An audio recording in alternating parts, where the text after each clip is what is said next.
ওয়ালাইকুম আসসালাম। হ্যাঁ ভালো আছি, তুমি কেমন আছো? হ্যাঁ ভালো আছো না?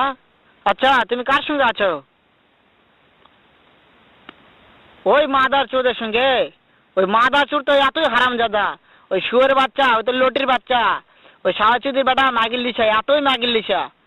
ওই হারামজাদের আমি সামনে পাইলে একটা এমন একটা চটকানি মারবো, শালা মাদার চোদ। শোনো, তাতে কি আছে? ওই মাদার চোদ ওই জায়গায় আছে নাকি? ও আমার কথা সব শুনতিছে। ওই সাওয়াচুদির বেটাকে শুনে শুনে আমি বেশি বলবো। শুয়োরের বাচ্চা, শুয়োরের বাচ্চাকে আমি একটা এমন একটা চটকানি মারবো, শালা শুয়োরের বাচ্চা, লটির বাচ্চা।